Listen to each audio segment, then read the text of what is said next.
বাংলাদেশ ক্রিকেটে গতির নতুন নাম নাহিদ রানা। আজ মিরপুরে সেই নামটাই আতঙ্ক হয়ে নেমে এসেছিল অস্ট্রেলিয়ার ব্যাটিং লাইনে। পরিসংখ্যান বলছে 10 ওভারে 41 রান দিয়ে 4 উইকেট, কিন্তু এই সংখ্যার পেছনের গল্পটা অনেক বড়, কারণ প্রতিপক্ষ ছিল 6 বারে বিশ্ব চ্যাম্পিয়ন অস্ট্রেলিয়া। হয়তো এই দলের ট্রাভিস হেড কিংবা মিচেল মার্শ ছিলেন না, কিন্তু Alex Carey, Josh Inglis, Matthew Short, Marnus Labuschagne, Cameron গ্রিনদের নিয়ে গড়া দলকে কখনোই হালকাভাবে নেওয়ার সুযোগ নেই। ম্যাচের শুরুতে নাহিদ ছিলেন কিছুটা খরচে, গতি ছিল কিন্তু লাইন ছিল না। প্রথম 4 ওভারে দিয়ে ফেলেছিলেন 21 রান।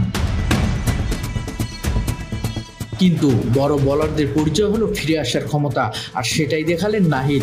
অস্ট্রেলিয়ার অধিনায়ক জশ ইংলিশ যখন ইনিংস করার চেষ্টা করছেন, তখন ঘন্টায় প্রায় 148 কিলোমিটার গতির এক দুর্দান্ত ডেলিভারিতে তাকে ফিরিয়ে দেন নাহিদ।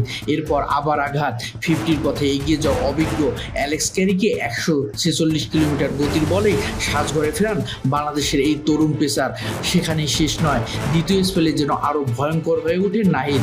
পরপর 2 ওভারের বাউন্সারে ফাঁদে ফেলে ফিরিয়ে দেন লিয়াম স্কট, জাভিয়ার বাটলেটকে।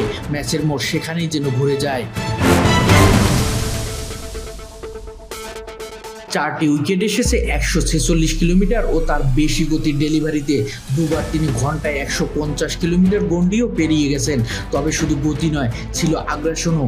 ইংলিশকে আউট করার পর নাহিদের উদযাপন, শরীর ভাষা আর আত্মবিশ্বাস যেন বলে দিচ্ছিল বাংলাদেশ পেস আক্রমণ এখন কারো থেকে পিছিয়ে নেই।